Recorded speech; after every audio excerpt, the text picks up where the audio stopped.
Sir Arthur Conan Doyle. The Adventure of the Greek Interpreter. Narrated by Carol Phillips. During my long and intimate acquaintance with Mr. Sherlock Holmes, I had never heard him refer to his relations, and hardly ever to his own early life. This reticence upon his part had increased the somewhat inhuman effect which he produced upon me, until sometimes I found myself regarding him as an isolated phenomenon, a brain without a heart, as deficient in human sympathy as he was preeminent in intelligence. His aversion to women and his disinclination to form new friendships were both typical of his unemotional character, but not more so than his complete suppression of every reference to his own people. I had come to believe that he was an orphan with no relatives living, but one day, to my very great surprise, he began to talk to me about his brother. It was after tea on a summer evening, and the conversation, which had roamed in a desultory, spasmodic fashion from golf clubs to the causes of the change in the obliquity of the ecliptic, came round at last to the question of atavism and hereditary aptitudes. The point under discussion was how far any singular gift in an individual was due to his ancestry and how far to his own early training. In your own case, said I, from all that you have told me, it seems obvious that your faculty of observation and your peculiar facility for deduction are due to your own systematic training. To some extent, he answered thoughtfully. My ancestors were country squires who appear to have led much the same life as is natural to their class. But, nonetheless, my turn that way is in my veins, and may have come with my grandmother, who was the sister of Vernet, the French artist. Art in the blood is liable to take the strangest forms. But how do you know that it is hereditary? Because my brother, Mycroft, possesses it in a larger degree than I do. This was news to me indeed. If there were another man with such singular powers in England, how was it that neither police nor public had heard of him?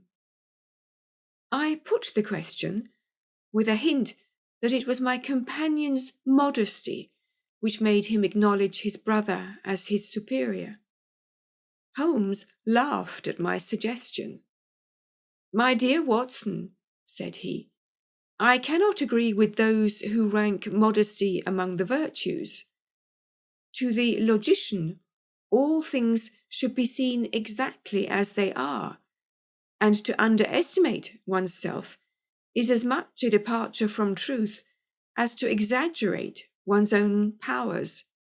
When I say, therefore, that Mycroft has better powers of observation than I, you may take it that I am speaking the exact and literal truth. Is he your junior? 7 years my senior. How comes it that he is unknown? Oh, he is very well known in his own circle. Where, then? Well, in the Diogenes Club, for example.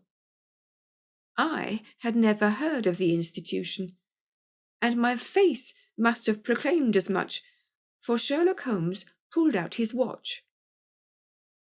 The Diogenes Club is the queerest club in London, and Mycroft one of the queerest men. He's always there from 5:15 to 7:20. It's 6 now, so if you care for a stroll this beautiful evening, I shall be very happy to introduce you to 2 curiosities." 5 minutes later, we were in the street, walking towards Regent's Circus. "You wonder," said my companion, "why it is that Mycroft does not use his powers for detective work. He is incapable of it." "But I thought you said—" "I said that he was my superior in observation and deduction. If the art of the detective began and ended in reasoning from an armchair, my brother would be the greatest criminal agent that ever lived. But he has no ambition and no energy. He will not even go out of his way to verify his own solutions, and would rather be considered wrong than take the trouble to prove himself right. Again and again I have taken a problem to him, and have received an explanation which has afterwards proved to be the correct one. And yet he was absolutely incapable of working out the practical points which must be gone into before a case could be laid before a judge or jury." "It is not his profession, then?" "By no means. What is to me a means of livelihood is to him the merest hobby of a dilettante. He has an extraordinary faculty for figures, and audits the books in some of the government departments. Mycroft lodges in Pall Mall, and he walks round the corner into Whitehall every morning and back every evening. From year's end to year's end he takes no other exercise, and is seen nowhere else, except only in the Diogenes Club, which is just opposite his rooms." "I cannot recall the name." "Very likely not. There are many men in London, you know, who, some from shyness, some from misanthropy, have no wish for the company of their fellows. Yet they are not averse to comfortable chairs and the latest periodicals. It is for the convenience of these that the Diogenes Club was started, and it now contains the most unsociable and unclubbable men in town. No member is permitted to take the least notice of any other one.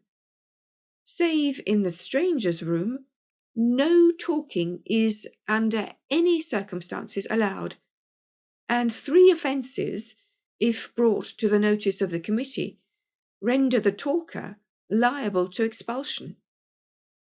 My brother was one of the founders, and I have myself found it a very soothing atmosphere." We had reached Pall Mall as we talked, and were walking down it from the St. James's end. Sherlock Holmes stopped at a door some little distance from the Carlton, and, cautioning me not to speak, he led the way into the hall. Through the glass panelling, I caught a glimpse of a large and luxurious room, in which a considerable number of men were sitting about and reading papers, each in his own little nook. Holmes showed me into a small chamber, which looked out into Pall Mall, and then, leaving me for a minute, he came back with a companion whom I knew could only be his brother. Mycroft Holmes was a much larger and stouter man than Sherlock. His body was absolutely corpulent, but his face, though massive, had preserved something of the sharpness of expression which was so remarkable in that of his brother. His eyes, which were of a peculiarly light, watery grey, seemed to always retain that far-away, introspective look which I had only observed in Sherlock's when he was exerting his full powers. "I am glad to meet you, sir," said he, putting out a broad, fat hand like the flipper of a seal. I hear of Sherlock everywhere since you became his chronicler. By the way, Sherlock, I expected to see you round last week to consult me over that Manor House case. I thought you might be a little out of your depth. No, I solved it, said my friend, smiling. It was Adams, of course. Yes, it was Adams.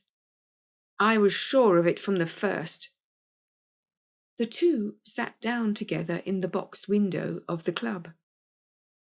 To anyone who wishes to study mankind, this is the spot, said Mycroft. Look at the magnificent types. Look at these two men who are coming towards us, for example. The billiard marker and the other. Precisely. What do you make of the other? The two men had stopped opposite the window. Some chalk marks over the waistcoat pocket were the only signs of billiards which I could see in one of them.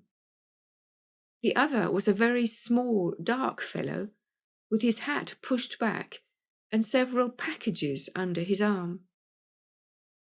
An old soldier, I perceive, said Sherlock. And very recently discharged, remarked the brother. Served in India, I see. And a non-commissioned officer. Royal Artillery, I fancy, said Sherlock. And a widower. But with a child. Children, my dear boy, children. Come, said I, laughing, this is a little too much. Surely, answered Holmes, it is not hard to say that a man with that bearing, expression of authority, and sun-baked skin, is a soldier, is more than a private, and is not long from India. That he has not left the service long is shown by his still wearing his ammunition boots, as they are called, observed Mycroft. He had not the cavalry stride, yet he wore his hat on one side, as is shown by the lighter skin of that side of his brow. His weight is against his being a sapper. He is in the artillery. Then, of course, his complete mourning shows that he has lost someone very dear. The fact that he is doing his own shopping looks as though it were his wife. He has been buying things for children, you perceive. There is a rattle, which shows that one of them is very young. The wife probably died in childbed. The fact that he has a picture book under his arm shows that there is another child to be thought of. I began to understand what my friend meant when he said that his brother possessed even keener faculties than he did himself. He glanced across at me and smiled. Mycroft took snuff from a tortoise-shell box and brushed away the wandering grains from his coat front with a large red silk handkerchief. By the way, Sherlock, said he, I have had something quite after your own heart, a most singular problem, submitted to my judgment.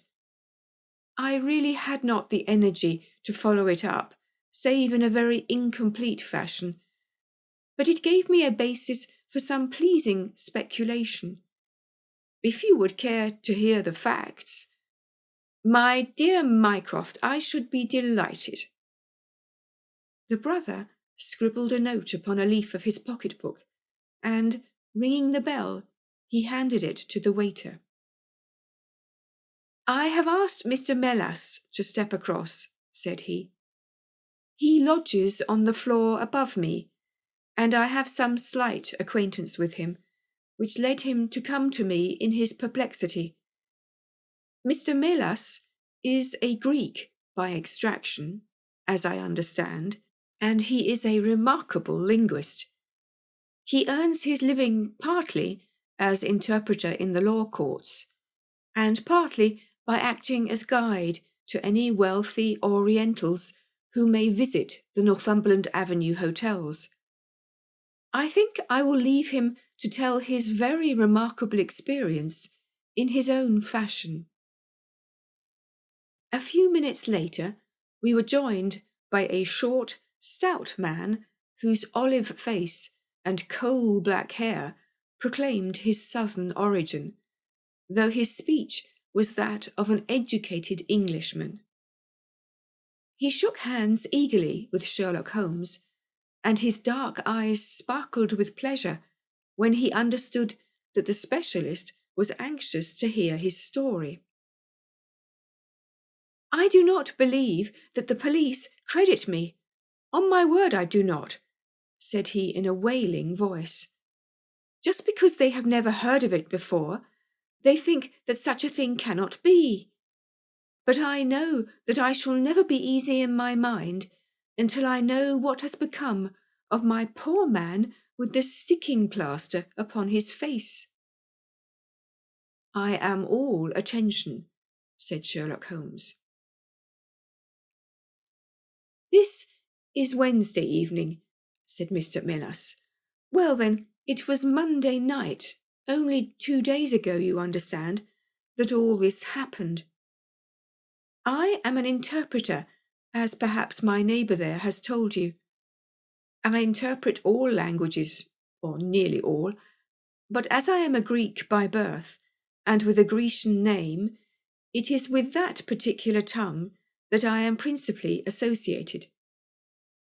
For many years I have been the chief Greek interpreter in London, and my name is very well known in the hotels. It happens not unfrequently that I am sent for at strange hours by foreigners who get into difficulties, or by travellers who arrive late and wish my services. I was not surprised, therefore, on Monday night, when a Mr. Latimer, a very fashionably dressed young man, came up to my rooms and asked me to accompany him in a cab which was waiting at the door. A Greek friend had come to see him upon business, he said, and as he could speak nothing but his own tongue, the services of an interpreter were indispensable. He gave me to understand that his house was some little distance off, in Kensington, and he seemed to be in a great hurry, bustling me rapidly into the cab when we had descended to the street. I say into the cab, but I soon became doubtful as to whether it was not a carriage in which I found myself.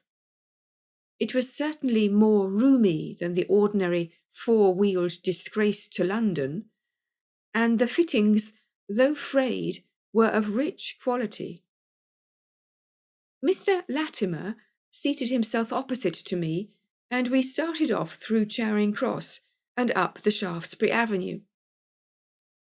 We had come out upon Oxford Street, and I ventured some remark as to this being a roundabout way to Kensington, when my words were arrested by the extraordinary conduct of my companion. He began by drawing a most formidable-looking bludgeon loaded with lead from his pocket, and switching it backward and forward several times, as if to test its weight and strength. Then he placed it without a word upon the seat beside him. Having done this, he drew up the windows on each side, and I found, to my astonishment, that they were covered with paper so as to prevent me seeing through them. "I am sorry to cut off your view, Mr. Melas," said he. "The fact is that I have no intention that you should see what the place is to which we are driving. It might possibly be inconvenient to me if you could find your way there again." As you can imagine, I was utterly taken aback by such an address. My companion was a powerful, broad-shouldered young man, and, apart from the weapon, I should not have had the slightest chance in a struggle with him. "This is very extraordinary conduct, Mr. Latimer," I stammered. You must be aware that what you are doing is quite illegal." "It is somewhat of a liberty, no doubt," said he, "but we'll make it up to you. I must warn you, however, Mr. Melas, that if at any time tonight you attempt to raise an alarm or do anything which is against my interests, you will find it a very serious thing.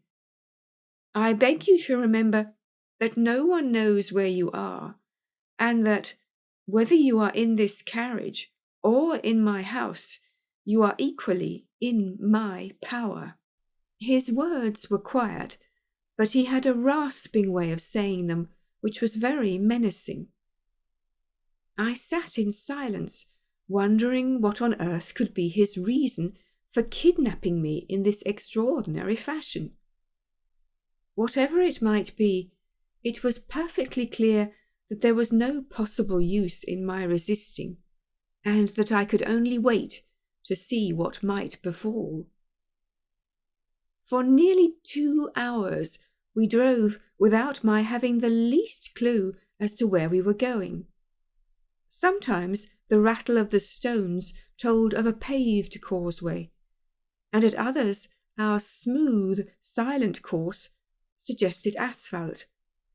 But, save by this variation in sound, there was nothing at all which could in the remotest way help me to form a guess as to where we were. The paper over each window was impenetrable to light, and a blue curtain was drawn across the glasswork in front. It was 7:15 when we left Pall Mall, and my watch showed me that it was 10 minutes to 9 when we at last came to a standstill. My companion let down the window, and I caught a glimpse of a low, arched doorway with a lamp burning above it. As I was hurried from the carriage, it swung open, and I found myself inside the house, with a vague impression of a lawn and trees on each side of me as I entered. Whether these were private grounds, however, or bona fide country, was more than I could possibly venture to say. There was a coloured gas lamp inside, which was turned so low that I could see little save that the hall was of some size and hung with pictures. In the dim light, I could make out that the person who had opened the door was a small, mean-looking, middle-aged man with rounded shoulders. As he turned towards us, the glint of the light showed me that he was wearing glasses. "Is this Mr. Melas, Harold?" said he. "Yes." "Well done, well done.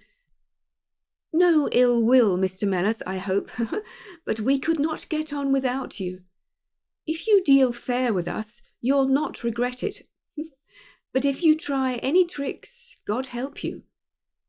He spoke in a nervous, jerky fashion, and with little giggling laughs in between, but somehow he impressed me with fear more than the other. "What do you want with me?" I asked. "Only to ask a few questions of a Greek gentleman who is visiting us, and to let us have the answers. But say no more than you are told to say, or," here came the nervous giggle again, "you had better never have been born."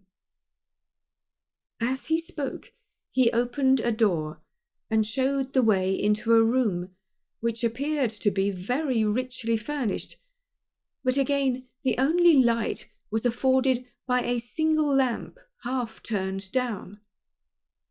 The chamber was certainly large, and the way in which my feet sank into the carpet as I stepped across it told me of its richness. I caught glimpses of velvet chairs, a high white marble mantelpiece, and what seemed to be a suit of Japanese armour at one side of it. There was a chair just under the lamp, and the elderly man motioned that I should sit in it. The younger had left us, but he suddenly returned through another door, leading with him a gentleman clad in some sort of loose dressing gown, who moved slowly towards us. As he came into the circle of dim light, which enabled me to see him more clearly, I was thrilled with horror at his appearance. He was deadly pale and terribly emaciated, with the protruding, brilliant eyes of a man whose spirit was greater than his strength. But what shocked me more than any signs of physical weakness was that his face was grotesquely crisscrossed with sticking plaster, and that one large pad of it was fastened over his mouth. "Have you the slate, Harold?" cried the older man, as this strange being fell rather than sat down into a chair. "Are his hands loose? Now then, give him the pencil. You are to ask the questions, Mr. Melas, and he will write the answers. Ask him first of all whether he is prepared to sign the papers." The man's eyes flashed fire. "Never," he wrote in Greek upon the slate. "On no condition?" I asked, at the bidding of our tyrant. "Only if I see her married in my presence by a Greek priest whom I know." The man giggled in his venomous way. "You know what awaits you, then?" "I care nothing for myself." These are samples of the questions and answers which made up our strange, half-spoken, half-written conversation. Again and again I had to ask him whether he would give in and sign the documents. Again and again I had the same indignant reply. But soon a happy thought came to me.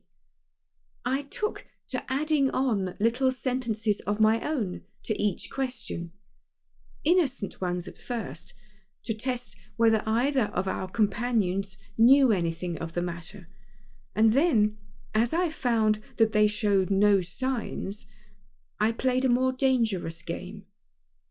Our conversation ran something like this: "You can do no good by this obstinacy. Who are you?" "I care not. I am a stranger in London." "Your fate will be upon your own head. How long have you been here?" "Let it be so. 3 weeks." "The property can never be yours." "What ails you?" "It shall not go to villains. They are starving me." "You shall go free if you sign." "What house is this?" "I will never sign. I do not know." "You are not doing her any service. What is your name?" "Let me hear her say so." "Kratides." "You shall see her if you sign." "Where are you from?" "Then I shall never see her." "Athens." Another 5 minutes, Mr. Holmes, and I should have wormed out the whole story under their very noses. My very next question might have cleared the matter up, but at that instant the door opened and a woman stepped into the room. I could not see her clearly enough to know more than that she was tall and graceful, with black hair, and clad in some sort of loose white gown. "Harold," she said, speaking English with a broken accent, "I could not stay any longer. It is so lonely up there with only— Oh my God! It's Paul!" These last words were in Greek, and at the same instant the man, with a convulsive effort, tore the plaster from his lips and, screaming out, "Sophie, Sophie!" rushed into the woman's arms. Their embrace was but for an instant, however, for the younger man seized the woman and pushed her out of the room, while the elder easily overpowered his emaciated victim and dragged him away through the other door. For a moment I was left alone in the room, and I sprang to my feet with some vague idea that I might in some way get a clue to what this house was in which I found myself. Fortunately, however, I took no steps, for looking up, I saw that the older man was standing in the doorway with his eyes fixed upon me. "That will do, Mr. Melas," said he. "You perceive that we have taken you into our confidence over some very private business. We should not have troubled you, only that our friend who speaks Greek and who began these negotiations has been forced to return to the East. It was quite necessary for us to find someone to take his place, and we were fortunate in hearing of your powers." I bowed. "There are 5 sovereigns here," said he, walking up to me, "which will, I hope, be a sufficient fee. But remember," he added, tapping me lightly on the chest and giggling, "if you speak to a human soul about this, one human soul, mind, well, may God have mercy upon your soul." I cannot tell you the loathing and horror with which this insignificant-looking man inspired me. I could see him better now, as the lamplight shone upon him. His features were peaky and sallow, and his little pointed beard was thready and ill-nourished. He pushed his face forward as he spoke, and his lips and eyelids were continually twitching like a man with St. Vitus's dance. I could not help thinking that his strange, catchy little laugh was also a symptom of some serious nervous malady. The terror of his face lay in his eyes, however, steel grey and glistening coldly with a malignant, inexorable cruelty in their depths. "We shall know if you speak of this," said he. "We have our own means of information. Now, you will find the carriage waiting, and my friend will see you on your way." I was hurried through the hall and into the vehicle, again obtaining that momentary glimpse of trees and a garden. Mr. Latimer followed closely at my heels, and took his place opposite to me without a word. In silence we again drove for an interminable distance with the windows raised, until at last, just after midnight, the carriage pulled up. "You will get down here, Mr. Melas," said my companion. "I am sorry to leave you so far from your house, but there is no alternative. Any attempt upon your part to follow the carriage can only end in injury to yourself." He opened the door as he spoke, and I had hardly time to spring out when the coachman lashed the horse and the carriage rattled away. I looked around me in astonishment. I was on some sort of a heathy common, mottled over with dark clumps of furze bushes. Far away stretched a line of houses with a light here and there in the upper windows.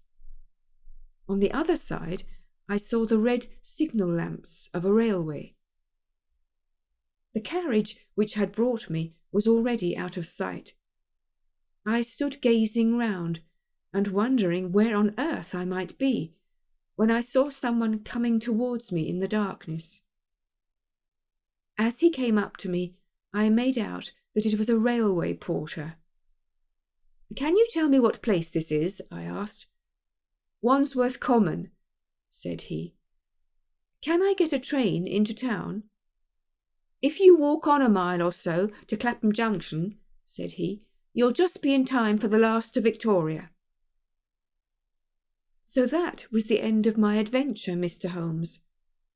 I do not know where I was, nor whom I spoke with, nor anything save what I have told you, but I know that there is foul play going on, and I want to help that unhappy man, if I can. I told the whole story to Mr. Mycroft Holmes next morning, and subsequently to the police. We all sat in silence for some little time after listening to this extraordinary narrative. Then Sherlock looked across at his brother. "Any steps?" he asked.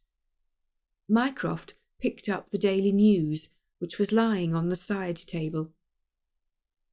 "Anybody supplying any information to the whereabouts of a Greek gentleman named Paul Kratides from Athens, who is unable to speak English, will be rewarded. A similar reward paid to anyone giving information about a Greek lady whose first name is Sophie, X2473. That was in all the dailies. No answer. How about the Greek legation? I have inquired. They know nothing. A wire to the head of the Athens police, then? Sherlock has all the energy of the family, said Mycroft, turning to me.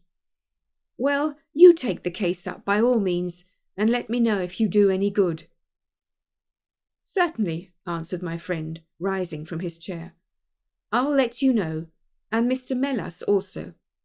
In the meantime, Mr. Melas, I should certainly be on my guard if I were you, for of course they must know, through these advertisements, that you have betrayed them. As we walked home together, Holmes stopped at a telegraph office and sent off several wires. You see, Watson, he remarked, our evening has been by no means wasted. Some of my most interesting cases have come to me in this way through Mycroft. The problem which we have just listened to, although it can admit of but one explanation, has still some distinguishing features. You have hopes of solving it? Well, knowing as much as we do, it will be singular indeed if we fail to discover the rest. You must yourself have formed some theory which will explain the facts to which we have listened. In a vague way, yes. What was your idea, then? It seemed to me to be obvious that this Greek girl had been carried off by the young Englishman named Harold Latimer. Carried off from where? Athens, perhaps. Sherlock Holmes shook his head. This young man could not talk a word of Greek. The lady could talk English fairly well. Inference? That she had been in England some little time, but he had not been in Greece. Well then, we will presume that she had come on a visit to England, and that this Harold had persuaded her to fly with him. That is more probable. Then the brother, for that I fancy must be the relationship, comes over from Greece to interfere. He imprudently puts himself into the power of the young man and his older associate. They seize him and use violence towards him in order to make him sign some papers to make over the girl's fortune, of which he may be trustee, to them. This he refuses to do. In order to negotiate with him, they have to get an interpreter, and they pitch upon this Mr. Melas, having used some other one before. The girl is not told of the arrival of her brother, and finds it out by the merest accident. Excellent, Watson, cried Holmes. I really fancy that you are not far from the truth. You see that we hold all the cards, and we have only to fear some sudden act of violence on their part. If they give us time, we must have them. But how can we find where this house lies? Well, if our conjecture is correct, and the girl's name is, or was, Sophie Kratides, we should have no difficulty in tracing her. That must be our main hope, for the brother is, of course, a complete stranger. It is clear that some time has elapsed since this Harold established these relations with the girl, some weeks at any rate, since the brother in Greece has had time to hear of it and come across. If they have been living in the same place during this time, it is probable that we shall have some answer to Mycroft's advertisement. We had reached our house in Baker Street while we had been talking. Holmes ascended the stair first, and as he opened the door of our room, he gave a start of surprise. Looking over his shoulder, I was equally astonished. His brother, Mycroft, was sitting smoking in the armchair. "Come in, Sherlock. Come in, sir," said he blandly, smiling at our surprised faces. "You don't expect such energy from me, do you, Sherlock? But somehow this case attracts me." "How did you get here?" "I passed you in a hansom." "There has been some new development?" "I had an answer to my advertisement." "Ah!" "Yes, it came within a few minutes of your leaving." "And to what effect?" Mycroft Holmes took out a sheet of paper. "Here it is," said he, "written with a J pen on royal cream paper by a middle-aged man with a weak constitution. 'Sir,' he says, 'in answer to your advertisement of today's date, I beg to inform you that I know the young lady in question very well. If you should care to call upon me, I could give you some particulars as to her painful history. She is living at present at the Myrtles, Beckenham. Yours faithfully, J. Davenport.'" "He writes from Lower Brixton," said Mycroft Holmes. "Do you not think that we might drive to him now, Sherlock, and learn these particulars?" "My dear Mycroft, the brother's life is more valuable than the sister's story. I think we should call at Scotland Yard for Inspector Gregson and go straight out to Beckenham. We know that a man is being done to death, and every hour may be vital." "Better pick up Mr. Melas on our way," I suggested. "We may need an interpreter." "Excellent," said Sherlock Holmes. "Send the boy for a four-wheeler, and we shall be off at once." He opened the table drawer as he spoke, and I noticed that he slipped his revolver into his pocket. "Yes," said he, in answer to my glance, "I should say, from what we have heard, that we are dealing with a particularly dangerous gang." It was almost dark before we found ourselves in Pall Mall, at the rooms of Mr. Melas. A gentleman had just called for him, and he was gone. "Can you tell me where?" asked Mycroft Holmes. "I don't know, sir," answered the woman who had opened the door. "I only know that he drove away with the gentleman in a carriage." "Did the gentleman give a name?" "No, sir." "He wasn't a tall, handsome, dark young man?" "Oh, no, sir. He was a little gentleman with glasses, thin in the face, but very pleasant in his ways, for he was laughing all the time that he was talking." "Come along," cried Sherlock Holmes abruptly. "This grows serious," he observed, as we drove to Scotland Yard. "These men have got hold of Melas again. He is a man of no physical courage, as they are well aware from their experience the other night.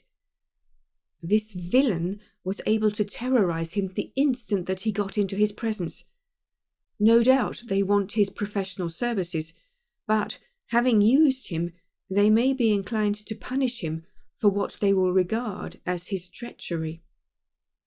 Our hope was that by taking a train we might get to Beckenham as soon or sooner than the carriage. On reaching Scotland Yard, however, it was more than an hour before we could get Inspector Gregson and comply with the legal formalities which would enable us to enter the house. It was 9:45 before we reached London Bridge, and past before the four of us alighted on the Beckenham platform. A drive of half a mile brought us to the Myrtles, A large, dark house standing back from the road in its own grounds. Here we dismissed our cab and made our way up the drive together. "The windows are all dark," remarked the inspector. "The house seems deserted." "Our birds are flown and the nest empty," said Holmes. "Why do you say so?" "A carriage, heavily loaded with luggage, has passed out during the last hour." The inspector laughed. "I saw the wheel tracks in the light of the gate lamp, but where does the luggage come in?" "You may have observed the same wheel tracks going the other way, but the outward bound ones were very much deeper, so much so that we can say for a certainty that there was a very considerable weight on the carriage." "You get a trifle beyond me there," said the inspector, shrugging his shoulder. "It will not be an easy door to force, but we will try if we cannot make someone hear us." He hammered loudly at the knocker and pulled at the bell, but without any success. Holmes had slipped away, but he came back in a few minutes. "I have a window open," said he. "It is a mercy that you are on the side of the force and not against it, Mr. Holmes," remarked the inspector, as he noted the clever way in which my friend had forced back the catch. "Well, I think that under the circumstances we may enter without an invitation." One after the other, we made our way into a large apartment, which was evidently that in which Mr. Melas had found himself. The inspector had lit his lantern, and by its light we could see the 2 doors, the curtain, the lamp, and the suit of Japanese mail, as he had described them. On the table lay 2 glasses, an empty brandy bottle, and the remains of a meal. "What is that?" asked Holmes suddenly. We all stood still and listened. A low, moaning sound was coming from somewhere over our heads. Holmes rushed to the door and out into the hall. The dismal noise came from upstairs. He dashed up, the inspector and I at his heels, while his brother Mycroft followed as quickly as his great bulk would permit. 3 doors faced us upon the 2nd floor, and it was from the central of these that the sinister sounds were issuing, sinking sometimes into a dull mumble, and rising again into a shrill whine. It was locked, but the key had been left on the outside. Holmes flung open the door and rushed in, but he was out again in an instant, with his hand to his throat. "It's charcoal," he cried. "Give it time. It will clear." Peering in, we could see that the only light in the room came from a dull blue flame, which flickered from a small brass tripod in the centre. It threw a livid, unnatural circle upon the floor, while in the shadows beyond we saw the vague loom of 2 figures which crouched against the wall. From the open door there reeked a horrible, poisonous exhalation, which set us gasping and coughing. Holmes rushed to the top of the stairs to draw in the fresh air, and then, dashing into the room, he threw up the window and hurled the brazen tripod out into the garden. "We can enter in a minute," he gasped, darting out again. "Where is a candle? I doubt if we could strike a match in that atmosphere. Hold the light at the door, and we shall get them out. Mycroft, now." With a rush, we got to the poisoned men and dragged them out into the well-lit hall. Both of them were blue-lipped and insensible, with swollen, congested faces and protruding eyes. Indeed, so distorted were their features that, save for his black beard and stout figure, we might have failed to recognize in one of them the Greek interpreter who had parted from us only a few hours before at the Diogenes Club. His hands and feet were securely strapped together, and he bore over one eye the marks of a violent blow. The other, who was secured in a similar fashion, was a tall man in the last stage of emaciation, with several strips of sticking plaster arranged in a grotesque pattern over his face. He had ceased to moan as we laid him down, and a glance showed me that for him at least our aid had come too late. Mr. Melas, however, still lived, and in less than an hour, with the aid of ammonia and brandy, I had the satisfaction of seeing him open his eyes and of knowing that my hand had drawn him back from that dark valley in which all paths meet. It was a simple story which he had to tell, and one which did but confirm our own deductions. His visitor, on entering his rooms, had drawn a life-preserver from his sleeve, and had so impressed him with the fear of instant and inevitable death that he had kidnapped him for the second time. Indeed, it was almost mesmeric, the effect which this giggling ruffian had produced upon the unfortunate linguist, for he could not speak of him save with trembling hands and a blanched cheek. He had been taken swiftly to Beckenham, and had acted as interpreter in a second interview, even more dramatic than the first, in which the two Englishmen had menaced their prisoner with instant death if he did not comply with their demands. Finally, finding him proof against every threat, they had hurled him back into his prison, and after reproaching Melas with his treachery, which appeared from the newspaper advertisement, they had stunned him with a blow from a stick, and he remembered nothing more until he found us bending over him. And this was the singular case of the Grecian interpreter, the explanation of which is still involved in some mystery. We were able to find out, by communicating with the gentleman who had answered the advertisement, that the unfortunate young lady came of a wealthy Grecian family, and that she had been on a visit to some friends in England. While there, she had met a young man named Harold Latimer, who had acquired an ascendancy over her and had eventually persuaded her to fly with him.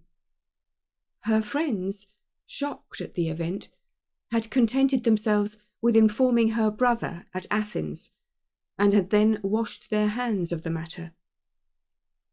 The brother, on his arrival in England, had imprudently placed himself in the power of Latimer and of his associate, whose name was Wilson Kemp, a man of the foulest antecedents.